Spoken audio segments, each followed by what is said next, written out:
My name's Adele Onyango, and welcome to another episode of Legally Clueless. No, seriously, I have no clue what I'm doing, but I'm pretty sure I'm not the only one. Hey you, welcome to episode 299. Oh my goodness, we're one episode away from 300. Hey, we have come a long way, but welcome to this episode. Thank you so much for rocking with this podcast. If you are an OG member, I've always got love for you. To newbies, audio episodes like this go out every single Monday. On Wednesday, we have the midweek teas, and on Friday, we have Ask a Therapist. So what you can do is on whatever podcast streaming platform you're listening to this on, subscribe so you don't miss any of our shows. In the show notes, you can officially join our family by filling out the form on our website. There's a link to it in the show notes, as well as joining our fun corners of the internet on TikTok and Instagram. We're at Legally Clueless Africa. But back to this episode, this is what's coming up. That's one of the things I said. I can't be in police force for long. I can't live like a sheep.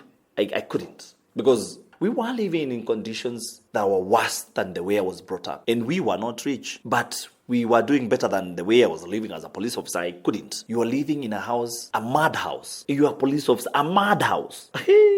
I said no. But then my salary was 11,700. We used to work close to 18 to 20 hours every day, every single day. And my pay was 11,700. That is gross. I got born again. And so I'm entering police force, knowing at the back of my mind, I cannot be bribed. Ooh, I'm really excited for you to hear this. And it's a pretty long part too. So I'm not going to talk for too long just so that we can get to Freddie. Okay? First thing and only thing that I wanted to share is a song of the week. I feel like it's been ages. It's been ages since I shared this with you. Oh my goodness. So I just discovered a very yummy Kenyan song, and it's by someone, I don't know whether to call him a producer stroke beatmaster. He's just a musician, all right? And his mode of art is beats. His name is Ukweli. I remember discovering him when I was on radio as a radio presenter. Many of the songs that landed on my desk from him were just so fresh. It was a fresh, different sound. I still get that from this particular song that I want you to check out. It's Ukweli and Kasha, and the name of the song is Silaha. And ooh, I love it. I stumbled on it when I was at a fitting this week with my stylist, Brian Babu, and the song came on as we were trying to figure out a look together. And I was just like, hold up. What is that awesomeness? What is that playing? So I really want you to check out the song, and hopefully you'll like it as well. I don't know if I told you the name. It's called Silaha, but I've put a link to it in the show notes. Let's jump into 100 African Stories, part 2 of Fredrick's story. Please listen to part 1, which you can find in episode 289. If you don't, you're just going to be floating, and yeah, that ain't cool. But part 1 did end with him in Kiganjo, which is where those going through recruitment exercises to become police officers in Kenya go to. So that's where we left off. Here's what comes next. 100 African Stories on Legally Clueless. Stories from Africa. So the first month was a hell, and I remember there's some girls who broke their legs because of running in the morning. They were not used to it. And I remember one was a Somali lady, and she never left Kiganja. She never quit. So she used to walk in the morning. You have a broken leg, but you're walking. You got sick. If you think you're really sick, you go back home. I remember at one time I had malaria, and my friend, I had to go sleep outside the hospital. You told you're sick. You really are sick. Take your mattress and your blanket, go to the hospital. Oh, you are sick. Yes, we detect that you are sick. You sleep on your blanket, your mattress, you cover with your mattress. Because your police is very hard, and you have to be very resilient to that work. So you are in a mission and you get sick, so you're not going to go on with the mission. We had to be, it was so tough. The first month was tough, but it became easier when we started going to classes, because police work, a lot of police work in Kiganjo is class work. Why? It's law. You have to learn law so that when you arrest someone, you know why you're taking them to court. So there's a lot of criminal law. So we started now the second month. Now we are better. We're going to class. We have majority of the time we're in class. So field craft is not as much. There's some musketry and field craft. And most of the time we're in class studying police work, police law, all that. prosecuting cases, because prosecutors then were police officers and these were inspectors, and so you'll be trained how to prosecute cases in courts, how to write, cases, how to take them to court, all that. So there's a lot of that classwork. So that was better. So yeah, went on for 9 months. Good thing is, I used to train taekwondo in the mountains of Wanyororo. And so for me, I was so good with physical fitness and physical exercises. And that is what a majority of people, they can't go through the physical exercises. It's a struggle for many. For me, it was very easy because I trained. And again, I was a scout leader. From all the way from Form 1, I was a scout member from Form 1 all the way to Form 4, so I was physically fit. So for me, it was very easy. It was fun. Yeah. So Kiganja for me was fun. The only problem we had was the deprivation of sleep. We had sleep deprivation big time. That is the one thing that I hated most about Kiganjo, because you would go to class, go to field craft, go to drill lessons, you're so tired. By 10, you're not even done with what you're supposed to be done. Lights are out, you are still shining your shoes, you are sleeping at around 11, and then at 1 a.m., you have to go and pick your gun every day. You have to pick your gun, except on Sundays. You have to pick your gun. And so you'd sleep at maximum, when you have slept so well, 3 hours. So you're working the whole day, but you're sleeping for 3 hours. Oh boy, guys used to sleep even when you're doing parades. You have your gun there and you see somebody just falling because of sleep. Even in class, guys was just sleeping. Sometimes we'll do our whole lesson, 45 minutes while standing. Yeah, because of majority of guys are sleeping. Because you woke up at 1 a.m. and you never went back to sleep. You pick your gun, it will take you around 1.5 hours to pick a gun, because we were 1,200, I think, and 16. And so all those recruits picking guns one by one, and you have to write your name. So you write your name, you write your force number. My number was 85428. I still remember it offhand. You write your name, you write your force number, you pick your gun every day. It would take us a minimum of 1.5 hours. Immediately after that, you start running. Would run for 14 kilometers every day without fail. This training is the same training that happens across the world. You don't find police officers in other countries bitter. I think police officers in Kenya are bitter because they are ill-treated. They are ill-treated. They are treated pathetically by all subsequent governments that have been in place, except the Kibaki government that came and doubled their salaries. Police officers in Kenya have been treated like trash all the years. Even today, police officers are being treated like trash. They will tell you, the other day, they were given some few coins as salary increment, but the same has been taken away by the new health insurance called Chief. They tell you it's for them, it's been a game. They're paid pathetically. They live in conditions. That's one of the things I said. I can't be in police force for long. I can't live like a sheep. I couldn't, because we were living in conditions that were worse than the way I was brought up. And we were not rich, but we were doing better than the way I was living as a police officer. I couldn't. And these are not your houses. You are living in a house, a madhouse. You are a police officer, a madhouse. I said no. So that was one of the reasons I said I can't be there for long. You are treated badly. Police officers in Kenya are treated so badly. And on top of that, Kenyans hate them. And unfortunately, all these people come from families. These are people's relatives. I mean, I was a police officer. I have my family, the whole of my family. But people still didn't like me. Why? Because police officers, those guys, in our time, the ratio, the UN required ratio was 1:400, I think, and something.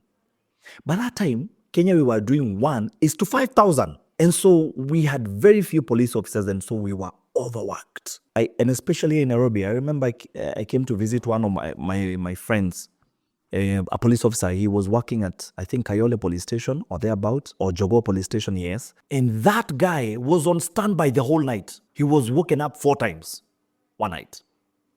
And he was not working that day. He's supposed to be off duty.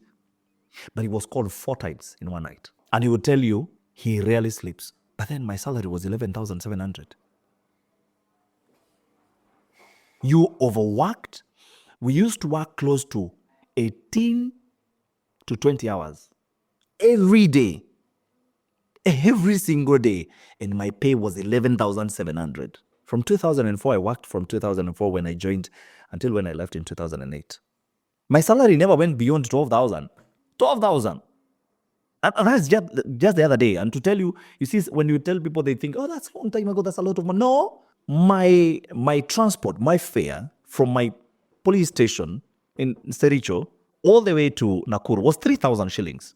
Fare, peke yake, 3,000 shillings. That's one way. Two way, 6,000 shillings. My salary, 11,000 shillings. That is gross, not net.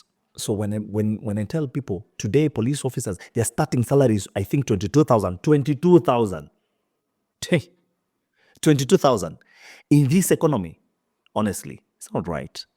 I keep saying it is not right. And it's not that there is no money. It's just that police officers have never been a priority for any government. Never. They have never been a priority. And I feel very bad for police officers. I know they're ill-treated. You're moved from one station to the other. You never settle anywhere. You can't build yourself, but you're paid pathetically. You see, if you're being paid well, you can. Most of police officers can't take their children to private schools. They can't. They just can't. Yeah, we say they are bribes. Those guys are broke from Monday to Sunday because of the amount of money.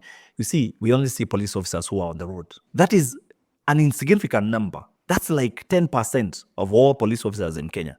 The rest of 90%, what are they doing? They are signalers, they are drivers, they are investigators, they are guys. I mean, police officers are doing all sorts of things, but they are paid pathetically. But what do we see? The guys on the road. So I don't think the anger that you see with police officers is, I don't think it emanates from Kiganjo. I mean, it was a good place. It was tough training, and everyone would want that, to have well-trained police officers, because after that I went to train I was trained by GSU, and it was tougher than even Kiganjo. It was 10 times tougher. But I think the anger comes from being ill-treated, like any other human being. Just like any organization, when you ill-treat people, they are all frustrated. So I told you, all I wanted was justice. You remember the story I told you about that girl? So I wanted to serve justice for people. But at the same time, at the back of my mind, I know I'm supposed to go to media school.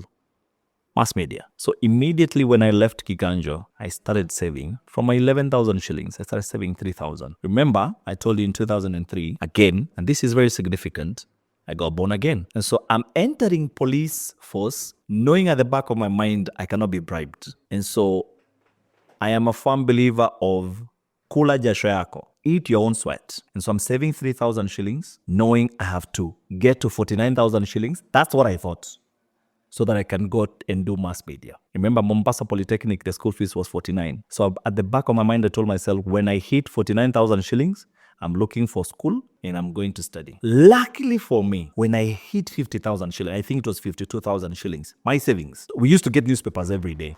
And so in this newspaper, they used to bring us, and they used to come at around 3 p.m., buses from Nairobi. I got this Kenya Institute of Mass Communication had a certificate in broadcast journalism, and you needed a C-.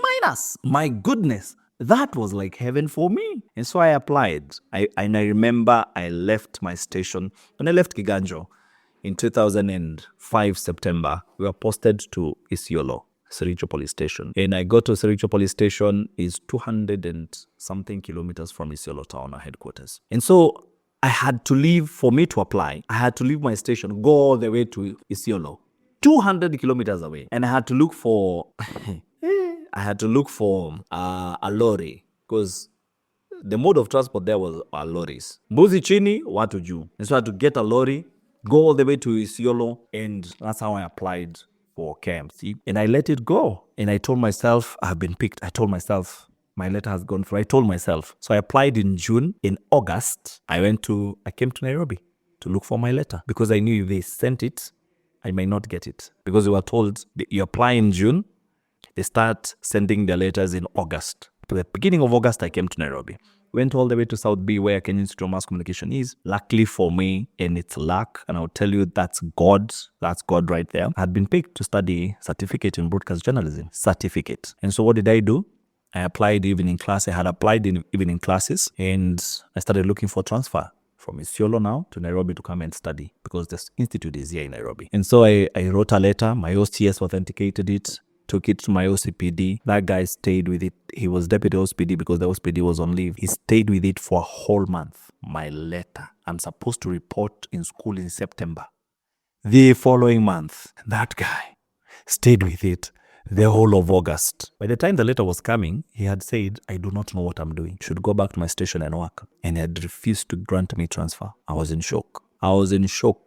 Why? Because like 6 months before, because I knew I wanted to go to school and I was seeing my savings are coming to 49,000. My OCPD had come to a station, not the deputy OCPD, OCPD. And I asked him a question. If I want to study, say outside, it's YOLO. What do I need to do?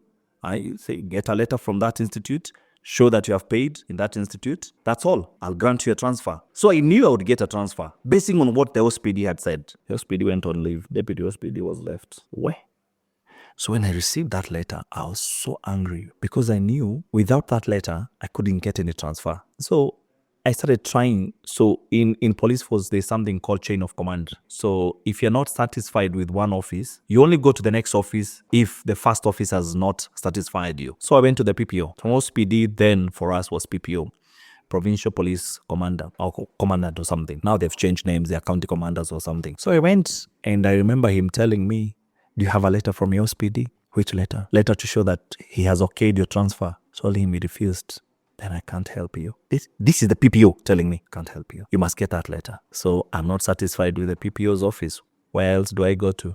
From province, then you go to national. I came to Nairobi Vigilance House. And I remember the first place I went to, police spokesperson. I had guts. Police officers will not do that. I went to the police spokesperson, Eric Kiraide. I remember. I went to Eric Kiraide and I told him, you know what? I want to study journalism. However, my OCPD has refused to grant me a transfer. I have this letter. I have been invited to study broadcast journalism. And he told me, I would want to. If you had the transfer, I would actually attach you to my office. I was like, wow, try get that letter. I'll attach you here. I'll write a letter, I'll attach you to this office as you study. My God, I knew yangu imeumana. So from there, I went to Director of Personnel. I've never forgotten. And I couldn't go to his office. And I was told, because you don't have an appointment, you call him direct with his phone. From the ground floor, he was in another floor at the vigilance. And those police officers told me, don't tell him you have given you the phone number. You just call. And I remember the call that made me leave Kenya Police. That was the call that made me leave Kenya Police. Because when I called him, he asked me. He called me. He didn't call me Afisa. Askari. It's police officer. Askari, una barua kutoka kwa PPO? Do you have a letter from your PPO? I told him no, but that was it. He told me, go back to work. Rudi kwa kichaka. He slammed the phone. You never slam phone on me. Never do that. After Kiraide, let me take you back. After Kiraide, I went to KMC. So I've seen Kiraide, Stony cannot be able. Same day, went to KMC. I told the director, I'm this police officer and can't seem to get a transfer from police force. Would you push this letter to next year? And he told me, unfortunately, this is a government institute and we use quota system. We only pick a maximum of 20 students per class. So your class, you'll be 20. Across the country, KMC was such a special school. In our time, we were just few guys. To me, you're only 20 and next year we can't pick from your district. Then there were no counties. Nakuru was a district. We can't pick from Nakuru district. We will only pick from another district. And we don't know when we will come back to Nakuru district. We don't know when we will ever come back to Nakuru county. He told me, so I can't help you. Told me, maybe you just leave the letter. And I remember I passed by the secretary to the director. The director then was called Mr. Sang. He was a principal. That school had no director. It was a principal. It's called Mr. Sang. He was very kind, an old man. I passed by the secretary and I told her. She saw me leaving that place, the office. What's up, young man? I told her, I've tried looking for transfer. I've spent a lot of money traveling because Isiolo is very far. I have to use money, sleep in lodgings and all that. But I can't seem to get a transfer. And now I've spoken to him and he has said, he is not sure if next year they can push to next year because of the quota system. So I don't know what to do. So I'm going back to work. I'm going back to Isiolo to work. And I try get transfer. Maybe I'll come to school later in life. I have never forgotten. She told me, if you leave this letter 10 years from today, you'll regret it. This letter, people fight for it. I didn't know KMC was such a big school. I didn't know how important it was. I just applied. I was picked. Later on, I would learn from numerous people that people have applied to that institute for years and they're never selected. For years. I had a friend, we worked with her at Inoro. She applied 3 times, 3 consecutive years. She gave up. I met another person who applied for 5 years. Gave up. I was with students in the same institute who would tell you, I started applying 5 years ago. I was picked this year.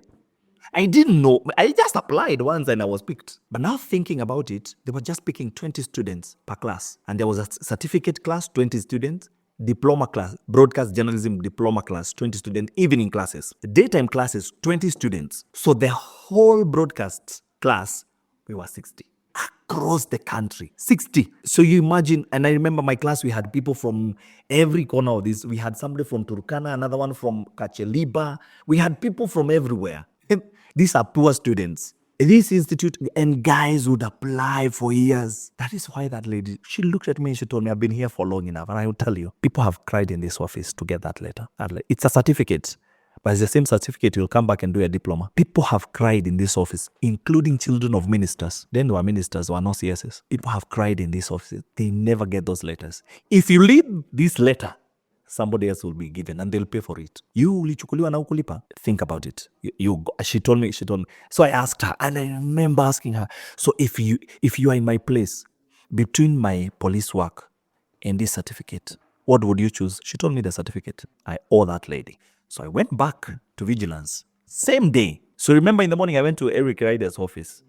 He told me he can't. And I knew there was no hope. I went back to vigilance. Try get another transfer. Finally, I was told to go to the director of personnel. So when he told me, go back to the forest, Kichaka, tunaitawa Kichaka, go back to the forest, I gave up right there. So he banged the phone on me, never let me speak. I crossed the street, wrote a resignation letter, came back and dropped it. That's how I left Kenya Police. So I go back. First of all, I go back to my station and I tell my OCS, I have resigned, blah, blah, blah, blah. Told me now, but you have to wait for the headquarters to accept your resignation. I wait. Yeah, they can say no. It's their prerogative. It's them to decide. But my OCS was so kind. He died. It was called Godwin Binale. He told me, my son, you go to school. If anything happens, I'll let you know and tell you to come back to by that time I have a phone. I'll tell you to come back to the station. Because while in the forest, no senior officers would come there.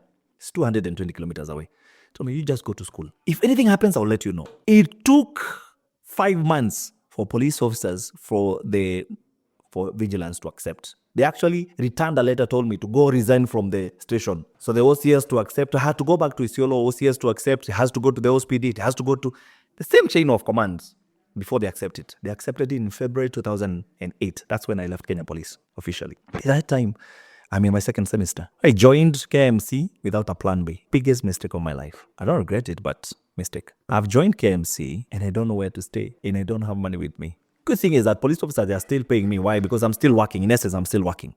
Because I'm waiting for my resignation to be accepted. And so first months were not bad. I stayed with a friend of mine for 3 months. Then another friend of mine who was moving to Githurai, the father came. They were teaching with my mom. We know each other. He said, you know what? Come stay with this young man. You don't have anywhere to stay. Come stay with this young man. Started living with that young man. I stayed with him for 3 years in Githurai. And so the first year, I do my certificate. I graduate. I can't get internship. Even KBC where I can pay, I can't get. For me to do a diploma, remember it was a certificate. I have quit Kenya Police because of a certificate. Not a diploma. Not even a degree. A certificate. And for me to do a diploma, I have to do a 1-year bridging internship, mandatory. So my KMC was 4 years, just like in campus. That's why any student from KMC, once you do your diploma and work for 5 years and show for it, any university in UK can admit you for masters. Actually, I was admitted for masters at Leicester University in UK. Yeah. Any university in UK can admit you for masters because the diploma from KMC, you see, we were 20. It's recognized worldwide. So I finished my certificate, and for me to go back and do my diploma of 2 years, certificate was 1 year, bridge 1 year with an internship, mandatory internship. I tried every media house in Kenya, couldn't get because I was a certificate student. They were picking the minimum diploma. I got some gig with US State as a BCC, communication something. So we used to teach in school, something to do with communication. That gave me the letter to go back to school, and I did my diploma. Now the problem is I don't have money. because I'm a volunteer with USAID. I'm being paid money to just, for food and pay my rent. I was being paid 500 shillings a day. Or in essence, in a month, I was being paid 10,000 shillings. But I could afford at least my transport to school. I could afford food in my small house where I was living now, and I was still saving to go back to school.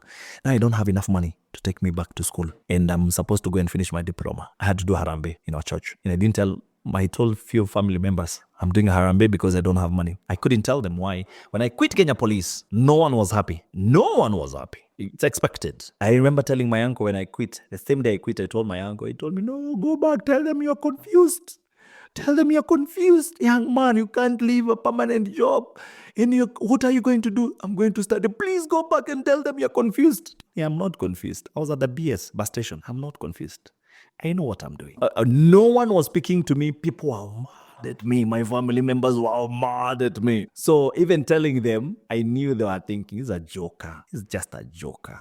And this police recruitment, I went with my uncle. I was the one who was picked, he was not picked. And he's the one who told me there was a recruitment. So all of them thought I was such a big joker. So no one was interested in my life. Actually, they would tell me, you are not serious with life. But I knew I wanted to study media. So I go study media. I do harambe in church. My goodness. I stood in church, PCA, Zimmerman, and those guys gave me money. 95,000 shillings. I did that harambe in 14 days because I was desperate. They gave me 500 here, 1,000. If members gave me some money, got my 95,000. What was needed was 85. Was admitted, started my diploma with the same job with USAID as a volunteer, being paid few coins here to sustain me. That's how I survived. One point in 2010, doing now after 1 year, I go for a side gig. My boss comes to where I'm supposed to be working. I'm not there, I'm fired. I was doing a side gig because USAID is paying me 10,000 every month. It's because we were volunteers. I was emceeing somewhere. My lecturer, one of the lecturers told me, come, there's some gig somewhere. It was 7,000 shillings. Could I lose the 7,000 shillings? I couldn't. I needed it. So when I told my boss where I was at, she told me, don't come to work the following day. That's how I was fired. And so I knew my life would crumble. Took my things from my house, took them to a friend, went to reside in school. Students gave me somewhere to sleep. Problem was, KMC is a government institute. They close school. When they close, I have nowhere to go. Started living in Mukuru kwa Jenga. I have lived in Mukuru kwa Jenga. We were living 4 of us in a small house that had only a bed and somewhere to cook. 4 of us were living, and that bed was, I think, 4x6. My goodness. I struggled. My mother was sending me some maize, some unga, and we'll eat that. Through struggles, I finished my diploma, I did several internships in between. My first time I went on radio was in 2010 June. KMC had a radio station that was covering the neighboring counties of Nairobi. And I remember we did interviews. Out 80 of us, I was number 1. And I was given a show, morning show. Problem is I was imitating Maina Kageni. It was bad enough. And so I did that show for 6 months. The following year, 2011, got another gig as an intern in Ken TV doing camera work. After 6 months again, got another gig as a writer. By that time, I have depression and I didn't know. So I got depression around 2009, thereabout, and I didn't know. So I'm pushing through, but I don't know. By this time, it's at the peak. So by the time I'm leaving this Ken TV job, internship, my goodness, it's at the peak. It's at the peak, my friend. It's so bad, such that I can't construct sentences. That's how bad it was. So bad. I couldn't differentiate between he and she, and I'm supposed to be a journalist. So in somewhere internship, that's why I noted something's wrong with me. Something a few months ago, I was writing a whole script in 10 minutes, 15 minutes at most. I'm taking 2 hours. And I couldn't read a sentence. I couldn't. I noticed something was wrong. And then I'm given a job as a writer. I remember that magazine, which was called area254.com, as a writer, online writer for their online website. I couldn't write. And I didn't know what was wrong with me. I was fired within 3 months. Now you have graduated. This is 2011. I've graduated. I got my first job when I'm still in Kole. And my friend have been fired. I realized it's in October. I hear there's a radio station that is opening in Nakuru. I apply for it. But now I can't stay in Nairobi. Now October, the whole of October, I don't have salary. In November, I don't have salary. The caretaker told me, I'm going to close your house. He was a good friend of mine. Told me, rather than close your house and sell his items, sell them now and go. I'll tell the boss. I sold everything I had in my house, went back home. I'm back home into 2012, that side gig, they gave me a job in Nakuru that lasted for 3 months. Again, I was still in depression and I didn't know. So I'm doing this job, but they told me they're going to pay me a certain amount of money, pay me half of that at the end of the month. Second month, they pay me half of what they pay me the last month. That month, I knew these guys are not going to pay me. I made a scene because depression was at the peak. I made a scene. So I stayed home. From then on, now I have met my girlfriend, who is now my wife, and things are showing up. I have something to look up to. But I have depression. She had not noticed. She's an English literature teacher. She had not noticed my English was pathetic. Until one day, we were having a conversation. She told me. She had me repeat something and she said, repeat it again. I repeated the same thing. I was referring to a girl and I was saying he thrice. She told me, are you okay? Do you know you have called her he 3 times? That is how I knew I was at the very peak of my depression. And the good thing with depression, when you know you have it, now you can treat it. And how I started is, I knew my English had become so bad, I started writing compositions. And she would mark them out of 20. I remember the first composition, my mother. This is somebody who has gone to police, has gone to college, has finished 4 years, has finished writing about my mother. She would give me 4 out of 20. That's how bad it was. By the time I was stopping those composition, I was getting at least 12 out of 20. That's how bad that depression was. And by God's grace, in 2012, I joined Bible school. That is how it was healed. Because now I realized so much was eating me. A lot of rejection issues and all that. From lacking a fan, I told you how it's connected. Children are hit by depression because of identity crisis. And mostly it occurs from the age of 17 to 23. I got depression when I was 23. So when you don't have a father figure present every day, most children, they fight with identity crisis. That is was what eating me. So Bible school, now you go to Bible school and they're very thorough because you can't preach to people if you don't know yourself. Can't take your anger to the people. So they had to train you on so many things. That's how I knew I had rejection issues and I had to deal with it. I left it in December. January, I told my girlfriend, man, I can't stay in Nakuru anymore. I'm done with Bible school. I'm going back to Nairobi. What are you going to do? I'll have to find my way out. I came to my uncle. Told him I'll be here for 2 weeks. Friend, I ended up staying there for 8 months. 8 good months. Looking for something to do in Nairobi. To 2013, by God's grace, a friend of mine from KTN told me this has some internship here. Remember, how many years later? Internship. I told him I want it. I told me it's being paid 7,000. I want it now. I went for that internship at KTN. As a cameraman, I told God I can't leave that place. I will leave that place with a job. And because I knew I wanted to do radio, I knew there was a radio station at Standard. That is how I joined Radio Maisha. One day, a guy called Andon Indiama is listening to me speaking over the speakers. I'm doing mic check. And he told me, you have a very good voice. Go to Radio Maisha. There's a guy called Paul Baraza. Tell him to record you. I went. I told Paul, I've been told by Indiama. I didn't know who Indiama was in that radio. Kumbe, he was head of presenters. Called PC. And he told me, so what do you want me to record? I don't know. Can you read news? Yes. That's how I knew my depression had gone. Why? Because when I was as an intern in KMTV, I was told to read. I was reading a script that I could do in 2 minutes. I was doing 20, 25 minutes. That's how depression can kill you. So when he gave me a script and told me, read that, I read. He finished, looked at me. Where did you go to school? I told him KMC. Okay. Took the clip, sent it to the news editor. Called him. Nyongesa, listen to that voice. And this news editor called and said, who is that? He's an intern at KTN. Tell him to record a raw format. Don't direct him. Tell him to record. I read. He called me. Landline said, young man, I'm going to give you a job here. He was looking for someone. In 1 month after I left my internship, called me back. Said, come and give me a job at Radio Maisha as a reporter. That's how I joined Radio Maisha. Not full-time employee, but at least I had something. My salary from 7K of an intern went to 15,000. At least we thank God. At least now it surpassed the police. In 2008, it was at 15,000 and I worked really hard. By this time, depression is gone. I worked so hard. By the end of the first year, I was doing 5 things. I was employed as a reporter, but I was a creative producer. I was a news producer. I was hosting a show. Ndiema gave me his show too. So I started hosting the show. Actually gave me the first gig of that show when I was an intern. Safari from 4 to 6, and then Kina Mwakidewe and Jalas would come on board. He gave me for 2 weeks. He was going on leave. I was an intern at KTN. I'm doing my internship during the day. At 4 in the morning, I'm on Radio Maisha. For 2 weeks. After that show, after the 2 weeks, he told me, brother, I'm going to give you this show. I promise you, if you get a job here, I'll give you this show. True to his word. When Nyongesa gave me that gig of doing news, and this is a person I never knew. By June, Ndema told me, you'll be doing this show. He gave me the show. He gave me his own show. How some people are good. They're just kind. And then Ndiema gave me the show. So I was doing that hosting. I was hosting another political show.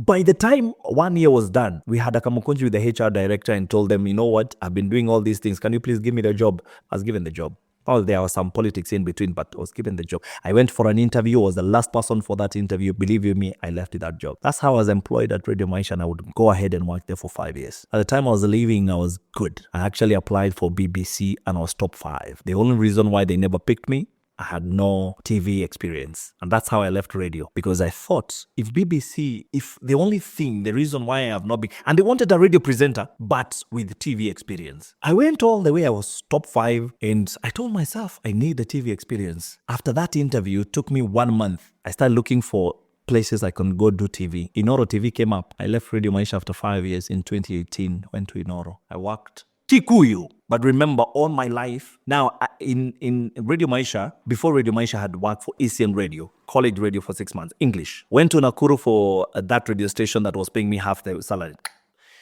Again, English. Now I've come to Radio Maisha, pure Kiswahili with Costarians. A majority of those guys were Costarians. Actually, 90% of them were Costarians. Good Kiswahili. My editor, my news editor, had a master's in Kiswahili. So these are Kiswahili people. So I've done 5 years of pure Kiswahili. I had done like a year or something of English. Now I've gone back to Kikuyu. I'm on Minoro TV. I was picked as an anchor. I never anchored. Maybe I anchored for a week or something. I was so much politics, blah, blah, blah, blah. Unfortunately, COVID-19 came. Unfortunately, I was the first people who were told to leave. And so we were laid off in 2020.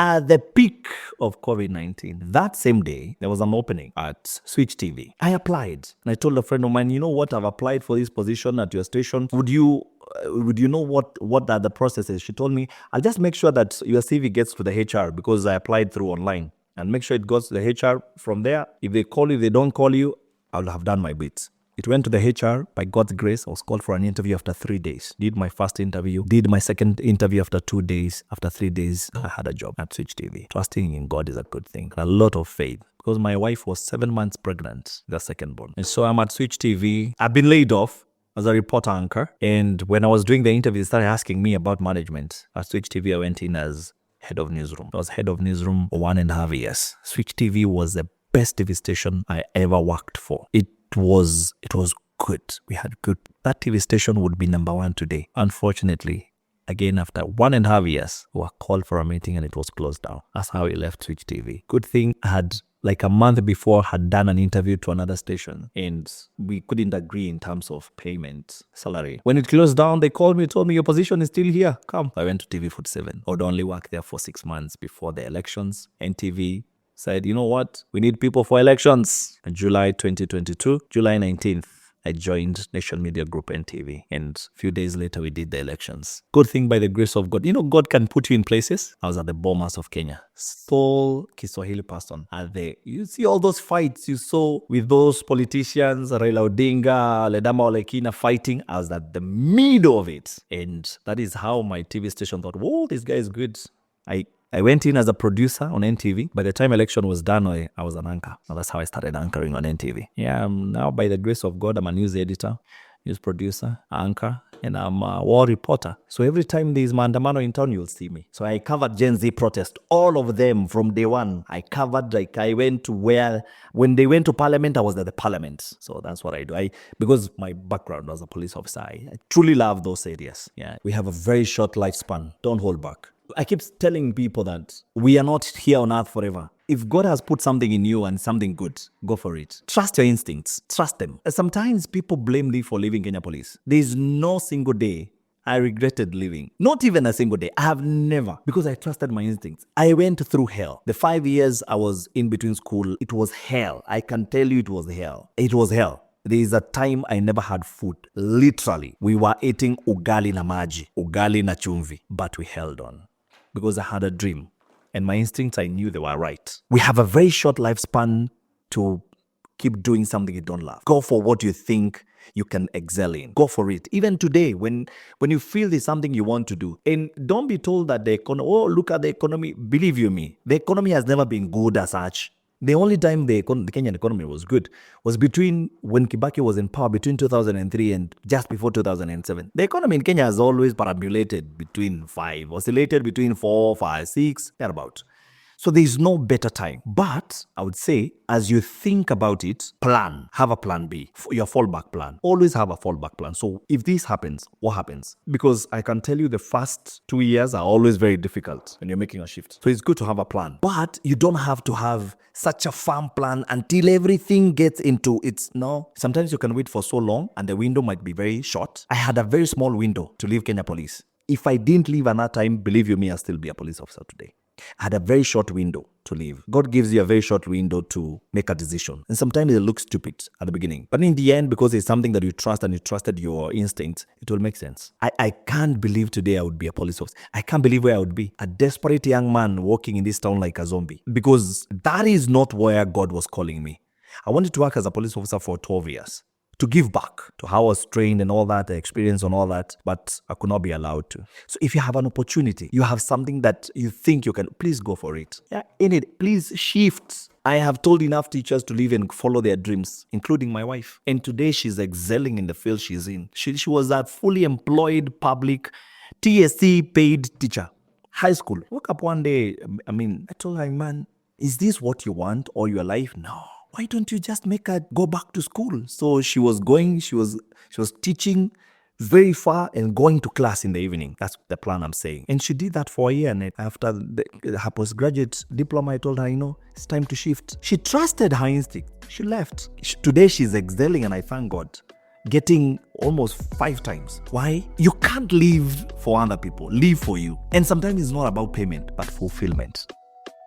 Catch more African stories in the next episode of Legally Clueless.